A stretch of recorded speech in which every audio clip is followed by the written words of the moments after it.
എന്റെ പ്രിയമുള്ളവരെ, നരകം എന്ന് പറഞ്ഞാൽ എന്തെന്നറിയോ? അള്ളാഹുവിന്റെ പ്രവാചകൻ സല്ലല്ലാഹു അലൈഹി വസല്ലമ തങ്ങളും സ്വഹാബത്തും ഇങ്ങനെ സംസാരിച്ചു കൊണ്ടിരിക്കുമ്പോ പെട്ടെന്ന് ഒരു ശബ്ദം കേട്ടു. ഒരു ഭയാനകമായ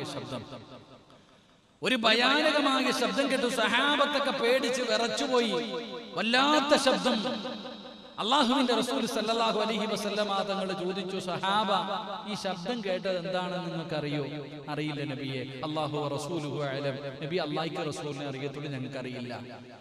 റസൂലുള്ളാഹി സല്ലല്ലാഹു അലൈഹി വസല്ലമ തങ്ങൾ പറഞ്ഞു, ഹാദാ ഹജറുൻ, അതൊരു കല്ല് വന്നു വീണ ശബ്ദമാണ്. ഒരു കല്ല് വന്നു വീണ ശബ്ദമായി. ഏത് കല്ല്? റസൂലുള്ളാഹി സ്വല്ലല്ലാഹു അലൈഹി വസല്ലമ തങ്ങൾ പറയുന്നു, നരകത്തിന്റെ മുകളിൽ നിന്നിട്ട് ഒരു മലക്ക് ഒരു കല്ലെടുത്ത് താഴേക്ക് ഇട്ടു. എപ്പോ? 70,000 കൊല്ലം മുമ്പ്. 70,000 വർഷം മുമ്പ് നരകത്തിന്റെ മുകളിൽ നിന്നൊരു മലക്കൊരു കല്ലെടുത്ത് അങ്ങോട്ട് താഴോട്ടിട്ട്. ഇപ്പൊ കിണറ്റിയിടുന്ന പോലെ, കിണറ്റിന്റെ മുകളിൽ നിന്ന് ഒരു ചെറിയ കല്ലെടുത്ത് നമ്മൾ താഴേക്ക് ഇടുന്നത് പോലെ നരകത്തിന്റെ മുകളിൽ നിന്നൊരു മലക്കൊരു കല്ലെടുത്ത് താഴേക്കിട്ടു.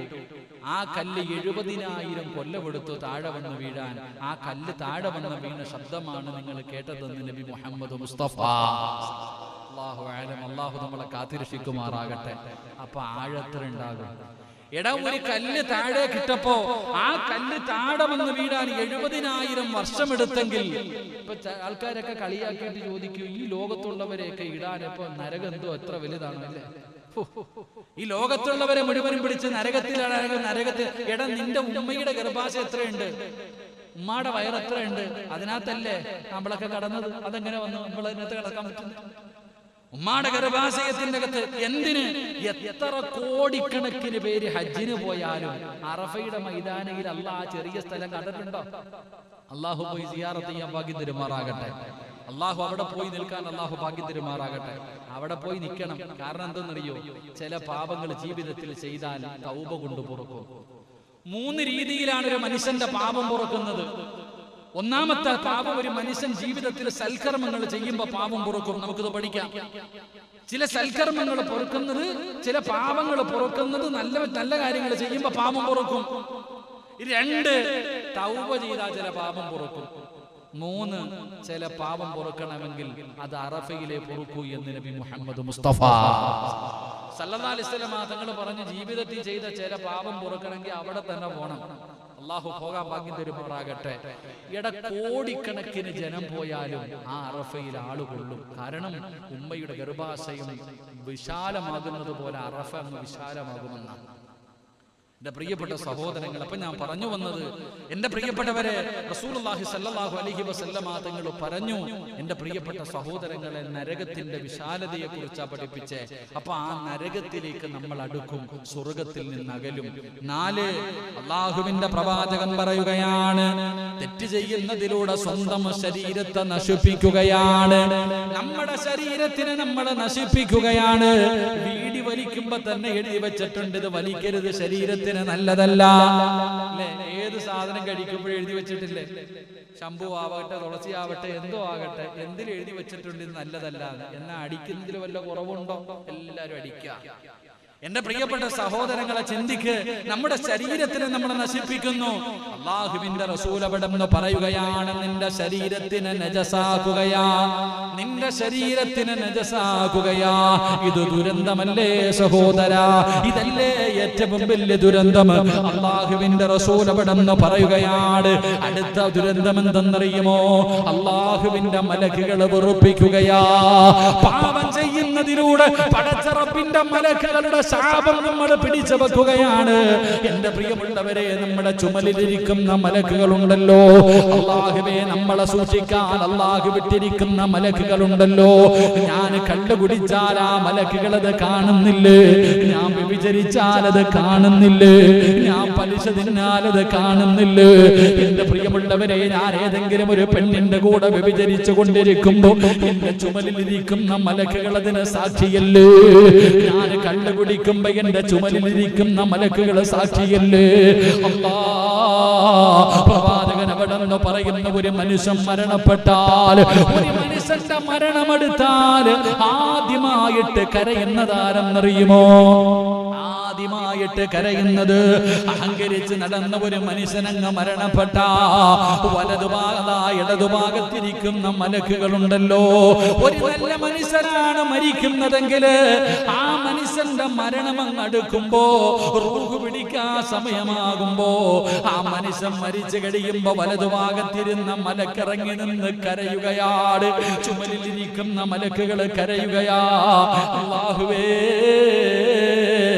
നല്ലവനായ സിറാജ് പോയല്ലോ അല്ലാ, ഞങ്ങളുടെ കൂട്ടുകാരൻ മരണപ്പെട്ടല്ലോ, അവൻ നിസ്കാരത്തിൽ ഞങ്ങളെ സാക്ഷിയാക്കിയവനാണ്, ഇൽമിന്റെ മജ്ലിസുകളിൽ സാക്ഷിയാക്കിയവനാണ്, ഒരുപാട് സൽക്കർമ്മങ്ങളിൽ ഞങ്ങളെ സാക്ഷിയാക്കിയവനാണ്, അവൻ മരണപ്പെട്ടു പോയല്ലോ എന്ന് പറഞ്ഞുകൊണ്ട് മലക്കുകൾ കരയുകയാണ്. അല്ലാഹു മലക്കുകളോട് ചോദിക്കുന്നു, സിറാജിനെ നിങ്ങൾക്ക് അത്ര ഇഷ്ടമായിരുന്നോ മലക്കുകളെ? അവര് പറയുന്നു, റബ്ബേ ഞങ്ങൾക്ക് ഇഷ്ടമായിരുന്നു തമ്പുരാന്, എങ്കിലും നിങ്ങൾ ഖിയാമത്ത് നാൾ വരെ ഈ ദുനിയാവിലിരുന്ന് ഇബാദത്ത് ചെയ്യ്. ആർക്ക് വേണ്ടി? കൂട്ടുകാരന് വേണ്ടി, നിങ്ങൾ ഇഷ്ടപ്പെട്ട കൂട്ടുകാരന് വേണ്ടി ഖിയാമത്ത് നാൾ വരെ നിങ്ങൾ ഈ ഭൂമിയിലിരുന്ന് ഇബാദത്ത് ചെയ്യ്. മലക്കുകൾ ഇബാദത്ത് ചെയ്യുകയാണ്. ഖബറിൽ കടന്നാലും എന്റെ ചുമലിരുന്ന മലക്കുകൾ എനിക്ക് വേണ്ടി ഇബാദത്ത് ചെയ്യുകയാ. അല്ലാഹനെ മറന്നുകൊണ്ട് നടക്കുന്നവൻ മരിച്ചാ ചുമലിലിരിക്കുന്ന മലക്കുകൾ പറയുന്നു, അൽഹംദുലില്ലാഹ്,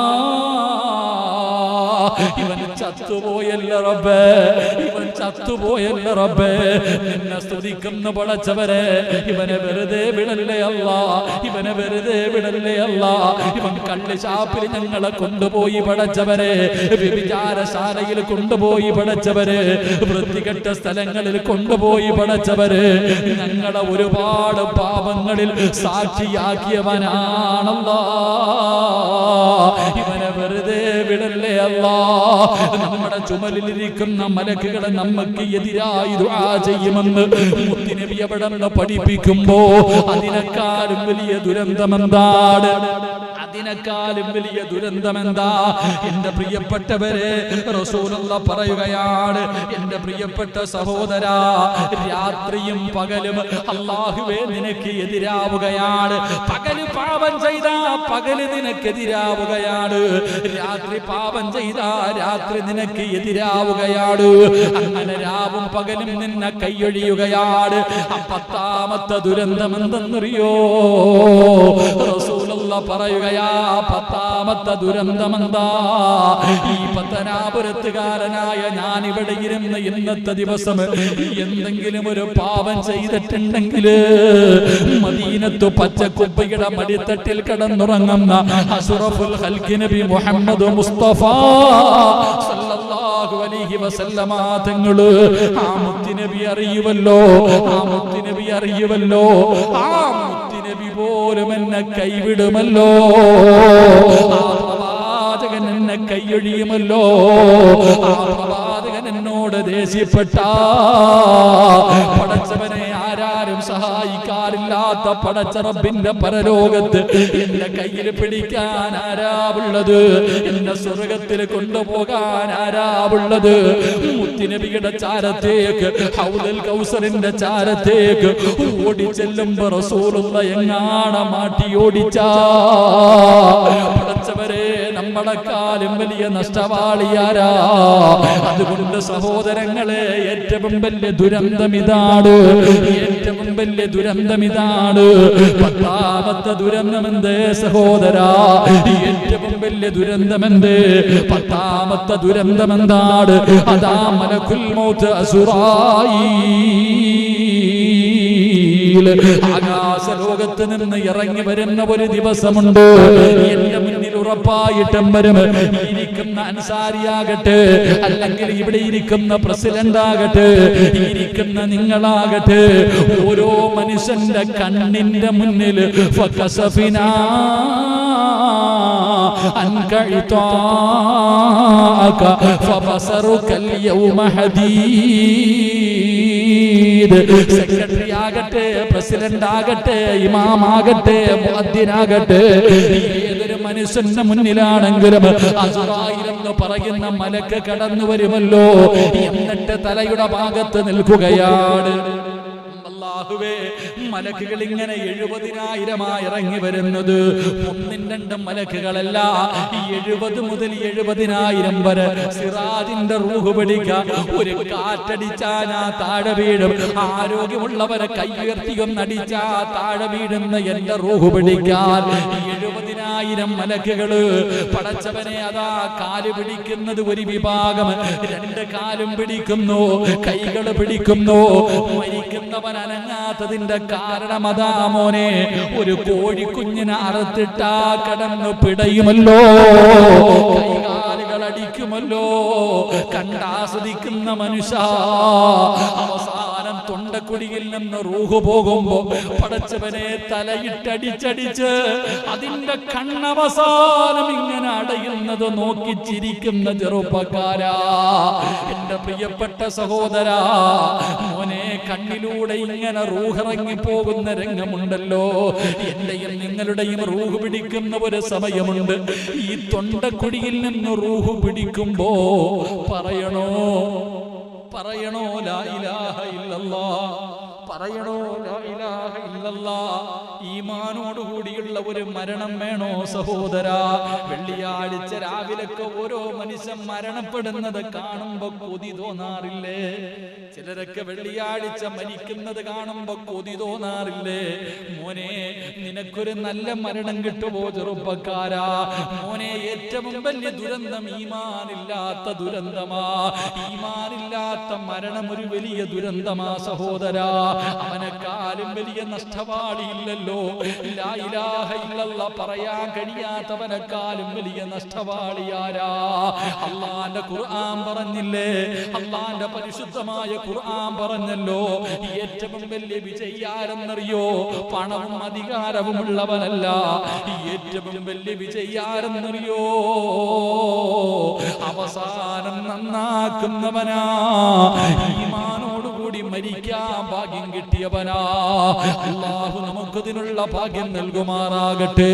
അതുകൊണ്ട് എന്റെ പ്രിയപ്പെട്ടവരോട് ഓർമ്മപ്പെടുത്തുകയാണ്, ഏറ്റവും വലിയ ദുരന്തങ്ങൾ ഈ 10 ദുരന്തങ്ങളാണ്.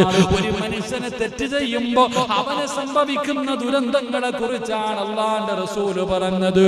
അതുകൊണ്ട് എന്റെ പ്രിയപ്പെട്ട സഹോദരങ്ങളോട്, മുഅ്മിനീങ്ങളോട് അല്ലാഹുവിന്റെ റസൂല് പറയുകയാണ്, അനസ് ഇബ്നു മാലിക് റളിയല്ലാഹു തആല അൻഹു, അല്ലാഹു അസദ്ദുൽ ഫർഹ ബി തൗബത്തി അബ്ദി. ഒരടിമ അല്ലാഹുവിനോട് തൗബ ചെയ്യുമ്പോ അല്ലാഹു വല്ലാതെ സന്തോഷിക്കുമെന്ന് നബി മുഹമ്മദ് മുസ്തഫ സല്ലല്ലാഹു അലൈഹി വസല്ലം. ഒരു അടിമ ചെയ്തു പോയ ഒരു തെറ്റിന്റെ പേരിൽ അല്ലാഹുവിനോട് പശ്ചാത്തപിക്കുമ്പോ അല്ലാഹുവിന് വല്ലാത്ത സന്തോഷമാണെന്ന് നബിയുനാ റസൂലുള്ളാഹി. അല്ലാഹു നമുക്ക് തൗബ ചെയ്ത് മരിക്കാൻ അല്ലാഹു ഭാഗ്യം നൽകുമാറാകട്ടെ. അല്ലാഹു തൗബ ചെയ്ത് മരിക്കാൻ അല്ലാഹു ഭാഗ്യം നൽകുമാറാകട്ടെ. എന്റെ പ്രിയമുള്ള സഹോദരങ്ങളെ, പാപമോചനം എന്തിനും ഏത് നല്ല കാര്യം ചെയ്താലും അതിന് പ്രതിഫലം എന്താ? സ്വർഗം പിന്നാവട്ടെ. ദുനിയാവിൽ അല്ലാഹു തരുന്ന പ്രതിഫലം എന്താ? ഏത് നല്ല കാര്യം ചെയ്താലും ഈ ദുനിയാവിൽ അല്ലാഹു നമുക്ക് തരുന്ന സമ്മാനം എന്താ? പാപമോചനം. അതാ നിങ്ങൾ നമ്മൾ ഓരോ കാര്യങ്ങളും നോക്ക്. അല്ലാഹുവിന്റെ റസൂൽ സല്ലല്ലാഹു അലൈഹി വസല്ലം തങ്ങൾ പറഞ്ഞു, ഒരാൾ മുസ്ലിം ആകണമെങ്കിൽ അവൻ ആദ്യം പറയേണ്ട എന്താ? ഷഹാദത്ത് കലിമ. അല്ലാഹു ഈമാൻ തരുമാറാകട്ടെ, അല്ലാഹു ഈമാൻ നൽകുമാറാകട്ടെ. ഒരാൾ മുസ്ലിം ആകണമെങ്കിൽ അവൻ ഷഹാദത്ത് കലിമ പറയണം. ആ ഷഹാദത്ത് കലിമ പറയുന്നവൻ അല്ലാഹു കൊടുക്കുന്ന പ്രതിഫലം എന്താ? സ്വർഗ്ഗം. അത് പോട്ടെ, ഒരാൾ ഷഹാദത്ത് കലിമ പറഞ്ഞാൽ ആ പറയുന്നതിലൂടെ മനുഷ്യൻ അല്ലാഹു കൊടുക്കുന്ന പ്രതിഫലം. ഒരാൾ അല്ലാഹുവേ പടച്ച റബ്ബിന്റെ ദീനിലേക്ക് ഷഹാദത്ത് കലിമ പറഞ്ഞുകൊണ്ട് കടന്നു വന്നാൽ അവൻ അല്ലാഹു കൊടുക്കുന്ന പ്രതിഫലം, അത് പറയുന്നതിന് മുമ്പ് വരെ തന്റെ ജീവിതത്തിൽ ചെയ്ത സർവ്വ പാപങ്ങളും അല്ലാഹു പുറത്തു കൊടുക്കുമെന്ന് നബി മുഹമ്മദ് മുസ്തഫ സല്ലല്ലാഹു അലൈഹി വസല്ലമ തങ്ങൾ പറയുകയാണ്. എന്റെ പ്രിയമുള്ളവരെ, ലാ ഇലാഹ ഇല്ലല്ലാഹ് പറഞ്ഞുകൊണ്ട് ദീനിലേക്ക് കടന്നു വന്നാൽ അതിനു മുമ്പ് എത്ര വലിയ ദ്രോഹം ചെയ്തവനാകട്ടെ, അല്ലാഹുവിന്റെ പ്രവാചകന്റെ പ്രിയപ്പെട്ട കൊച്ചാപ്പയായ ഹംസ റളിയല്ലാഹു തആല അൻഹു അവിടത്തെ കരളും കൂമ്പും വരെ വലിച്ചു പറിച്ച ഹിന്ദ് എന്ന് പറയുന്ന പെണ്ണുണ്ടല്ലോ, വഹ്ശിയുണ്ടല്ലോ, അത്രയും വലിയ റസൂലുള്ള ഇതുപോലെ വേദനിച്ച രംഗമില്ല. ആ സ്വഹാബി വരെ ദീനിലേക്ക് കടന്നു വന്നില്ലേ? അതിനു മുമ്പ് ചെയ്തത് മുഴുവനും അല്ലാഹു പുറത്തു കൊടുത്തെങ്കിൽ ലാ ഇലാഹ ഇല്ലല്ലാഹയുടെ മഹത്വം അറിയണോ? ഒറ്റ മിനിറ്റ് കൊണ്ട് സ്വർഗ്ഗത്തിൽ പോയ ഒരു സഹാബിയുണ്ട്. ഒറ്റ സെക്കൻഡ് കൊണ്ട്, ഒരു മിനിറ്റ് കൊണ്ട് അല്ലാഹുവിന്റെ സ്വർഗ്ഗത്തിലേക്ക് കടന്നുപോയ ഒരു സഹാബിയുടെ ചരിത്രമുണ്ട്. അല്ലാഹുവിന്റെ പ്രവാചകൻ അവിടെ നിന്ന് പറയുകയാണ്, റസൂലുള്ളാഹി പറഞ്ഞല്ലോ, അമലുഹു കലീൽ. റസൂലുള്ളാഹി പറയുകയാ, അമലുഹു കലീൽ വഅജ്റുഹു കസീർ. ഒറ്റ മിനിറ്റ് കൊണ്ട് സ്വർഗ്ഗത്തിൽ പോയ സ്വഹാബി യുദ്ധക്കളത്തിൽ നിൽക്കുകയാണ്, ശത്രുക്കളോട് പോരാടിക്കൊണ്ടിരിക്കുകയാണ്. അല്ലാഹുവിന്റെ പ്രവാചകൻ യുദ്ധക്കളത്തിൽ നിൽക്കുമ്പോ ഒരു മുസ്ലിമായ മനുഷ്യൻ വരുന്ന, മുഹമ്മദേ, എനിക്ക് നിങ്ങളുടെ കൂടെ കൂടണം, എനിക്ക് നിങ്ങളുടെ കൂടെ കൂടണം. അല്ലാഹുവിന്റെ പ്രവാചകന്റെ മുന്നിലേക്ക് കടന്നു വന്നു. റസൂലുള്ളാഹിയോട് പറഞ്ഞു, എനിക്ക് മുസ്ലിമാകണം, എനിക്ക് സ്വർഗ്ഗത്തിൽ പോകണം. അല്ലാഹുവിന്റെ പ്രവാചകന്റെ മുന്നിലേക്ക് കടന്നു വന്നപ്പോ ആ യുദ്ധം നടക്കുന്ന രണാങ്കണത്തില് ഒരു മുസ്ലിമായ മനുഷ്യൻ വന്നിട്ട് മുത്തുനബിയോട് മുസ്ലിമാകണമെന്ന് പറഞ്ഞപ്പോ അല്ലാഹുവിന്റെ റസൂൽ പറഞ്ഞു കൊടുത്തു, അഷ്ഹദു അല്ലാ ഇലാഹ ഇല്ലല്ലാഹ്. അവിടുന്ന് ഷഹാദത്ത് കലിമ പറഞ്ഞു കൊടുക്കുകയാണ്. റസൂലുള്ളാഹിന്റെ കയ്യിൽ പിടിച്ച് ഷഹാദത്ത് കലിമ പറഞ്ഞു. അവിടുന്ന് റസൂലുള്ളാഹിയുടെ മുന്നിൽ നിന്ന് മുസ്ലിമായി. എന്നിട്ട് ആ മനുഷ്യൻ ചോദിക്കുന്നു, നബിയേ, യുദ്ധത്തിൽ ഷഹീദായ എന്ത് കിട്ടും നബിയേ? റസൂലുള്ളാഹി പറഞ്ഞ സ്വർഗ്ഗം കിട്ടും. റസൂലുള്ളാഹി പറഞ്ഞ സ്വർഗ്ഗം കിട്ടും. ഷഹാദത്ത് കലിമ പറഞ്ഞിട്ട് ഒരു മിനിറ്റ് ആയില്ല, അല്ലാഹുവിന്റെ റസൂൽ പറഞ്ഞു, ഈ രണാങ്കണത്തിൽ ഷഹീദായ സ്വർഗ്ഗം കിട്ടും. ആ ലാ ഇലാഹ ഇല്ലല്ലാഹ് പറഞ്ഞ മുസ്ലിമായ സഹാബി ഉണ്ടല്ലോ, വാളുമെടുത്തുകൊണ്ട് രണാങ്കണത്തിലേക്ക് പോകുകയാ. വാളുമെടുത്തുകൊണ്ട് ശത്രുക്കളുടെ നടുവിലേക്ക് അതാ പാഞ്ഞു കയറുകയാണ്. ഒരു നിമിഷം മുമ്പ് വരെ തന്റെ കൂടെ നിന്നവന് പെട്ടെന്ന് കൂറുമാറിയല്ലോ. തന്റെ കൂടെ യുദ്ധക്കളത്തിൽ നിന്നവന് പെട്ടെന്ന് മുഹമ്മദ് നബിയുടെ ചാരത്ത് പോയി മുസ്ലിമായിട്ട് തിരിച്ചു വരുന്നത് കണ്ടപ്പോ ശത്രുക്കള് നാലു ഭാഗത്ത് നിന്ന് വളഞ്ഞിട്ട് വെട്ടിഞ്ഞുറുക്കുകയാ. സുബ്ഹാനല്ലാഹ്. മുത്തുനബിയുടെ മുന്നിലേക്ക് ചുമന്നു കൊണ്ടുവരികയാ. മുത്തുനബിയുടെ മുന്നിലേക്ക് ചുമന്നു കൊണ്ടുവരികയാ. ആരെയെന്നറിയോ? ഒരു മിനിറ്റ് മുമ്പ് ഷഹാദത്ത് കലിമ പറഞ്ഞിട്ട് പോയ സ്വഹാബി, ഒരു മിനിറ്റ് മുമ്പ് മുസ്ലിമായിട്ട് പോയ സ്വഹാബി. ആ സഹാബിയുടെ ജനാസ കൊണ്ടുവന്നപ്പോഴാണ് റസൂലുള്ളാഹി പറഞ്ഞു, സഹാബാ, അമലുഹു കലീൽ. അമല് കുറച്ചേ ഉള്ളൂ. ഒരുപാട് നിസ്കാരമില്ല, ഒരു സുജൂദ് പോലും ചെയ്തിട്ടില്ല, ഒരു നോമ്പ് പോലും പിടിച്ചിട്ടില്ല, ഒരു ദിക്ർ പോലും പറഞ്ഞിട്ടില്ല, ഒരു സുജൂദ് പോലും ചെയ്യാത്ത മനുഷ്യന് ഒറ്റ മിനിറ്റ് കൊണ്ട് ഷഹീദായിട്ട് തിരിച്ചു വരികയാണ്. റസൂലുള്ളാഹി പറഞ്ഞു, അമല് ചെറുതാ, പക്ഷേ പ്രതിഫലം വലുതാണ് സഹാബാ.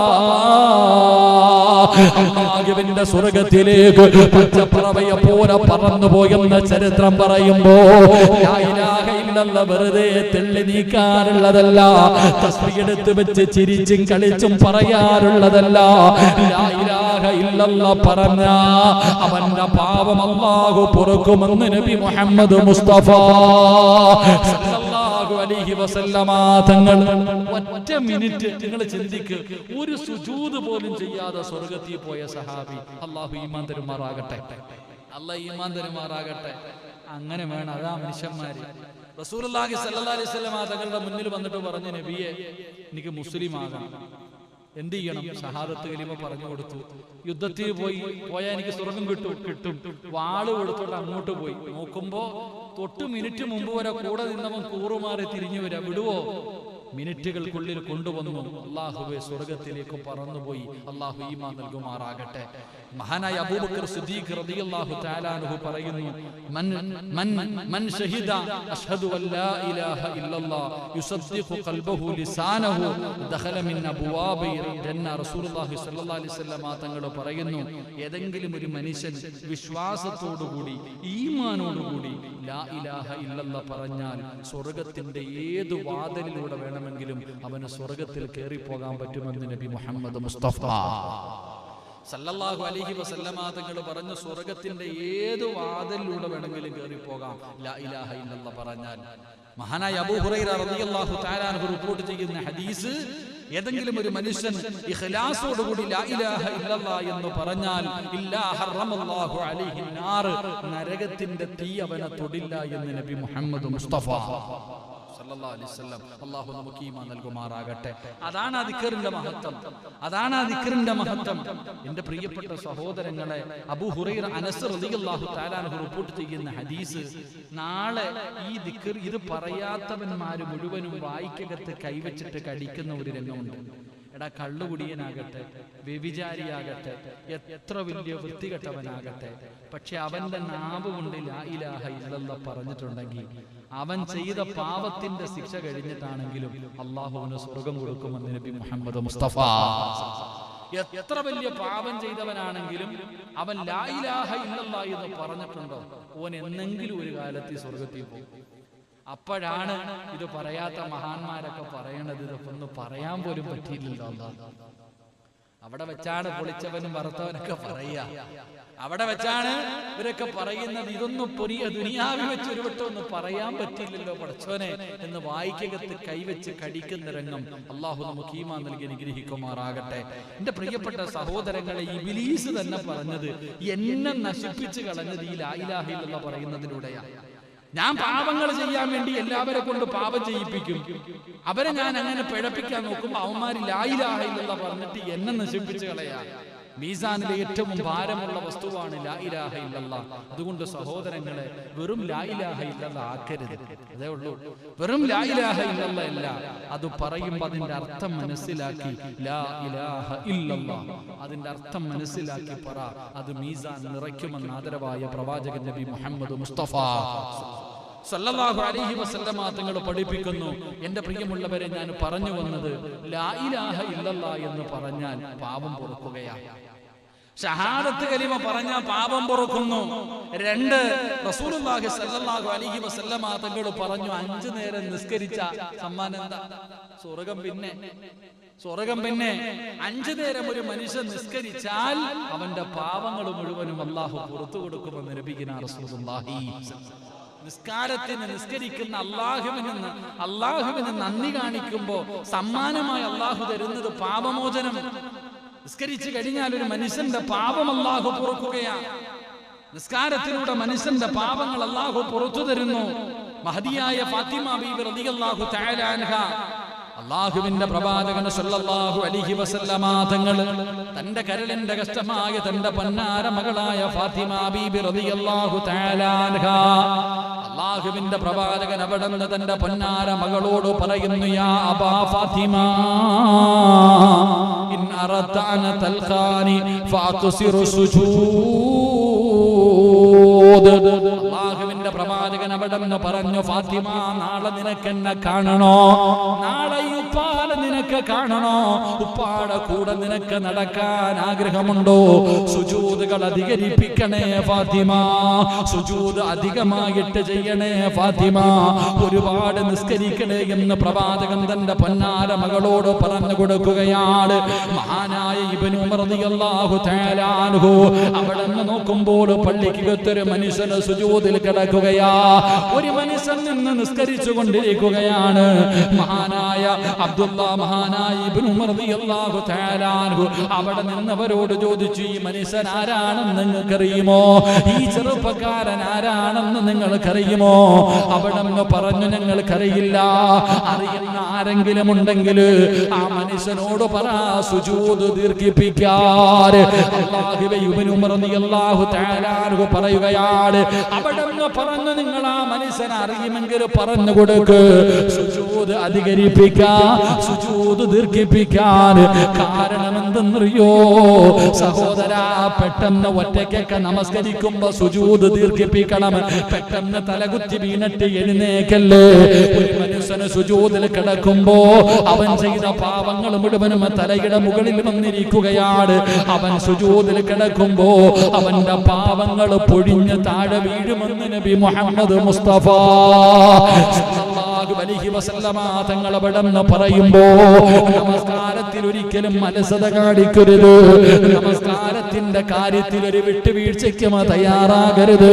അത് എന്ത് ജോലിയാകട്ടെ, എത്ര വലിയ തിരക്കാകട്ടെ, എത്ര വലിയ ബിസിനസ് ആകട്ടെ, എത്ര വലിയ കാര്യമാകട്ടെ, അല്ലാഹുവേ നമസ്കാരം ഉപേക്ഷിക്കുന്ന ഒരു പരിപാടിക്കും നിങ്ങൾ അതിന് നിൽക്കരുത്, അതിന് നിങ്ങൾ തയ്യാറാകരുത്. ഒരു ചരിത്രം പറഞ്ഞു തരട്ടെ. പടച്ചവനെ, കമ്പോളത്തിൽ ഒരു അടിമയെ വിൽക്കാൻ വെച്ചിരിക്കുകയാ. കമ്പോളത്തിൽ ഒരു പ്രായം ചെന്ന അല്ലാഹുവേ ഒരു ചെറുപ്പക്കാരനെ വിൽക്കാൻ വെച്ചിരിക്കുകയാണ്. ഒരു കോടീശ്വരനായ മനുഷ്യനുണ്ടല്ലോ, അടിമച്ചന്തയിൽ നിർത്തിയിരിക്കുന്ന ചെറുപ്പക്കാരന്റെ ചാരത്ത് അടിമയെ വിൽക്കാൻ വെച്ചിരിക്കുകയാണ്. സൗന്ദര്യവാനായ ചെറുപ്പക്കാരൻ അടിമയെ വിൽക്കാൻ വെച്ചിരിക്കുന്നത് കണ്ടപ്പോ ഒരു പണക്കാരൻ ചെന്നിട്ട് അവിടെ നിന്ന് വില പറഞ്ഞ് വിളിക്കുകയാണ്. അവിടെ നിന്ന് വില കൊടുത്ത് വാങ്ങുമ്പോ തന്റെ മുതലാളിയോട് അടിമ പറയുന്നു, ഞാൻ കൂടെ വരണമെങ്കിൽ 3 കണ്ടീഷൻ ഉണ്ട്. 3 കണ്ടീഷൻ ഉണ്ടെങ്കിലേ ഞാൻ വരാൻ തയ്യാറാണ്. പടച്ചവനെ ചോദിച്ചു, ഒന്നാമത്തെ കണ്ടീഷൻ എന്താ? അടിമ പറയുന്നു, യജമാനനോട് ബാങ്ക് വിളിച്ചു കഴിഞ്ഞാൽ പിന്നെ ഒരു ജോലിയും എനിക്ക് തരല്ലേ, എനിക്ക് നമസ്കരിക്കാൻ സമയം തരണം, 1 മിനിറ്റ് പോലും എനിക്ക് മാറ്റിവെക്കാൻ കഴിയില്ല. അടിമയോട്, യജമാനനോട് അടിമ പറയുന്ന ഒന്നാമത്തെ കാര്യം, എനിക്ക് ബാങ്ക് വിളിച്ചു കഴിഞ്ഞാൽ നിസ്കരിക്കാൻ സമയം തരണം. അടിമ പറയാ, യജമാനനോട് പറയുന്നു, എനിക്ക് 3 കാര്യമാ പറയാനുള്ളത്. 1, ബാങ്ക് വിളിച്ച് എനിക്ക് നിസ്കരിക്കണം, അതിലൊരു വിട്ടുവീഴ്ചയ്ക്ക് ഞാൻ തയ്യാറല്ല. കടയിൽ ജോലിക്ക് കയറുമ്പോ ആരാപ്പ പറയാ മുതലാളിയോട്, ബാങ്ക് വിളിച്ച പള്ളി വിടണം? കടയിൽ ജോലിക്ക് പോയി ആരാ പറയാ മുതലാളിയോട്, എനിക്ക് ജോലി വേണം, ജോലിയൊക്കെ തരാം, പക്ഷെ ജോലിയൊക്കെ കിട്ടാം. ശരി, ഞാനിവിടെ ജോലിക്ക് കയറണമെങ്കിൽ ഒന്നാമത്തെ കണ്ടീഷൻ 1-ാം തീയതി ശമ്പളം കിട്ടണമെന്നല്ല, 1-ാം തീയതി ശമ്പളം കിട്ടണമെന്നല്ല, ബാങ്ക് വിളിച്ച് എനിക്ക് നിസ്കരിക്കാൻ പോകണം. അടിമ പറഞ്ഞു, ഒന്നാമത്തെ കാര്യം ബാങ്ക് വിളിച്ചാൽ എനിക്ക് നിസ്കരിക്കണം. യജമാനൻ സമ്മതിച്ചു. 2-ാമത്തെ കണ്ടീഷൻ എന്താ? രാത്രി ഞാൻ ഒരു ജോലി ചെയ്യൂല, രാത്രി ഒരു ജോലി ഞാൻ ചെയ്യൂല. രാത്രി കാലങ്ങളിൽ എനിക്ക് വേണം, പകല് ചെയ്യുന്ന ജോലിയേ ഉള്ളൂ, രാത്രി ഞാൻ ഒരു ജോലിയും ചെയ്യില്ല. യജമാനൻ സമ്മതിച്ചു. 3-ാമത്തെ കാര്യം എന്താ? എന്റെ റൂമിന്റെ അകത്ത് ഒരാളും കയറാൻ പാടില്ല. ഞാൻ കിടക്കുന്നത് എവിടെയാണോ അവിടെ ഒരാളും എന്റെ റൂമിന്റെ അകത്ത് കയറാൻ പാടില്ല. അങ്ങനെ സമ്പന്നനായ അടിമ യജമാനന് അടിമയെ കൊട്ടാരത്തിന്റെ മുന്നിൽ കൊണ്ടുപോയിട്ട് പറഞ്ഞു, നിനക്ക് ഇഷ്ടമുള്ള റൂം എടുത്തോളാൻ. ഈ ചങ്ങാതി ഇങ്ങനെ നടക്കാ. യജമാനന്റെ കൊട്ടാരത്തിലെ മനോഹരമായ റൂമുകളുടെ ചാരത്തുകൂടെ പോയി അവസാനം വീടിന്റെ ചാരത്ത് ആർക്കും വേണ്ടാതെ ഒരു ചെറിയ റൂം കിടക്കുന്നുണ്ട്. അൽഹംദുലില്ലാ, ഇത് മതി എനിക്ക്, ഇത് മതി എനിക്ക്. എന്റെ പ്രിയമുള്ള സഹോദരങ്ങളെ, ആ അടിമ ബാങ്ക് വിളിച്ചു കഴിഞ്ഞാൽ നിസ്കരിക്കാൻ പോകും. രാത്രി കാലങ്ങളിൽ ജോലിയൊന്നുമില്ല. എന്റെ പ്രിയപ്പെട്ട സഹോദരങ്ങളെ, യജമാനനോട് പറഞ്ഞിട്ടുണ്ട്, എന്റെ റൂമിന്റെ അകത്ത് കേറാൻ പാടില്ല. രാത്രി കാലമായാൽ യജമാനൻ കള്ളു കുടിച്ചിട്ട് പെണ്ണുങ്ങൾ ഉടുതുണി ഉരിഞ്ഞിട്ട് ഡാൻസ് ചെയ്യുകയാണ്. അവരുടെ കൂടെയാണ് പടച്ചറപ്പിനെ മറന്ന് ജീവിക്കുന്ന ഒരു യജമാനനാണ്. പടച്ചവനെ അവസാനം ഒരു ദിവസമുണ്ടല്ലോ, തന്റെ അടിമയുടെ റൂമിന്റെ അകത്ത് വല്ലാത്ത പ്രകാശം കാണുകയാണ്. തന്റെ കൊട്ടാരത്തിന്റെ മുകളിലൂടെ കള്ളു കുടിച്ചുകൊണ്ട് യജമാനൻ ഇങ്ങനെ നടക്കുമ്പോ തന്റെ അടിമയുടെ കൊട്ടാരത്തിൽ, തന്റെ അടിമയുടെ റൂമിന്റെ അകത്ത് വല്ലാത്ത ഒരു പ്രകാശം. അടിമ പറഞ്ഞിരിക്കുന്നത് റൂമിന്റെ അകത്ത് കയറരുതെന്നാണ്, രാത്രിയിൽ ജോലി തരരുതെന്നാണ്. പിന്നെ എന്താണ് ഇവൻ ഇതിനകത്തിരുന്ന് ചെയ്യുന്നതെന്ന് നോക്കാ. വീടിന്റെ മുകളിലെ പലക എടുത്തു മാറ്റിയിട്ട്, അവിടത്തെ ഓടെടുത്ത് മാറ്റിയിട്ട് താഴേക്ക് നോക്കുമ്പോ സുബ്ഹാനല്ലാഹ്,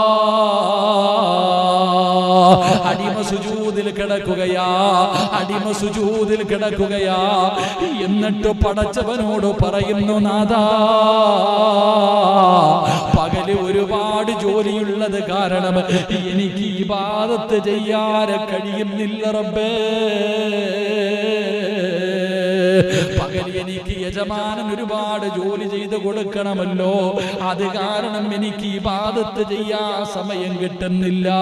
ഈ രാത്രി കിട്ടുന്ന സമയമേ ഉള്ളൂ പടച്ചവരെ, എനിക്ക് നീ പുറത്തു തരണേ അല്ലാ.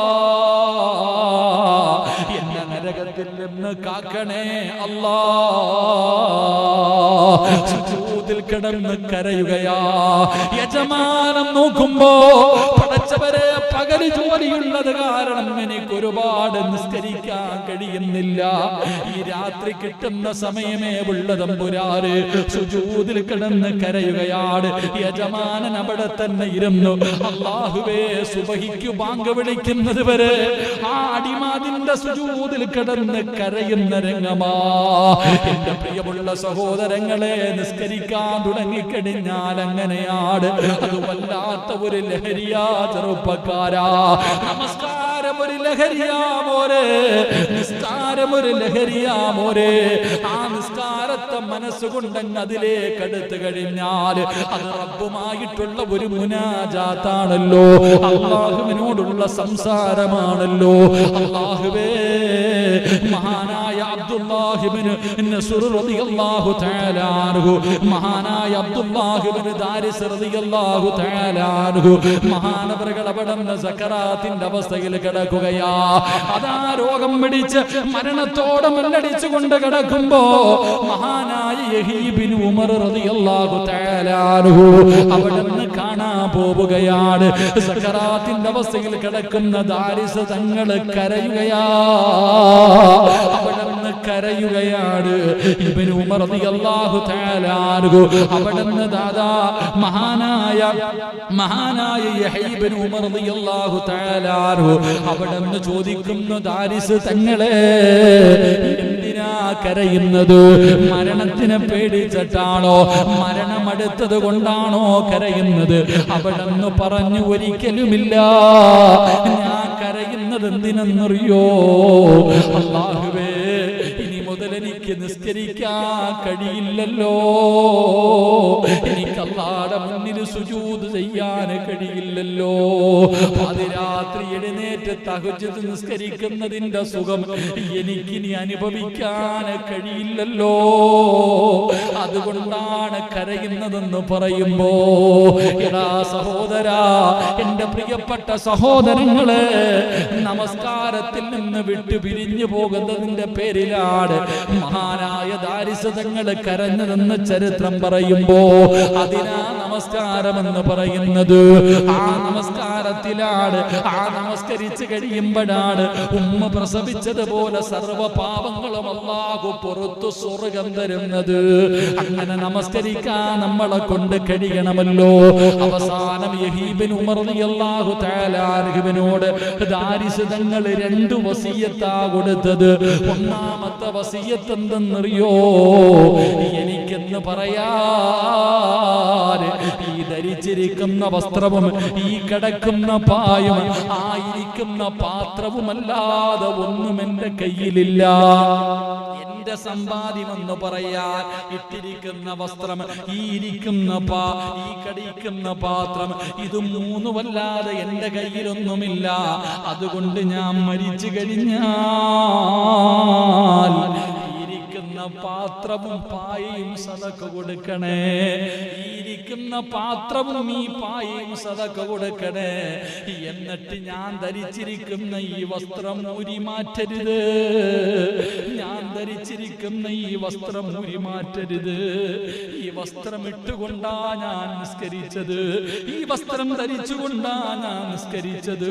പതിരാത്രിയുടെ നിശബ്ദതയിൽ ഞാൻ എഴുന്നേറ്റ് നിസ്കരിച്ചിട്ട് കരഞ്ഞ് കണ്ണുനീര് വീണ വസ്ത്രമാ ഇത്. അല്ലാഹുവേ, നരകത്തിന്റെ ശിക്ഷ തൊടില്ലല്ലോ, നരകത്തിന്റെ തീ തൊടില്ലല്ലോ, ഖബറിലെ മണ്ണ് തൊടില്ലല്ലോ.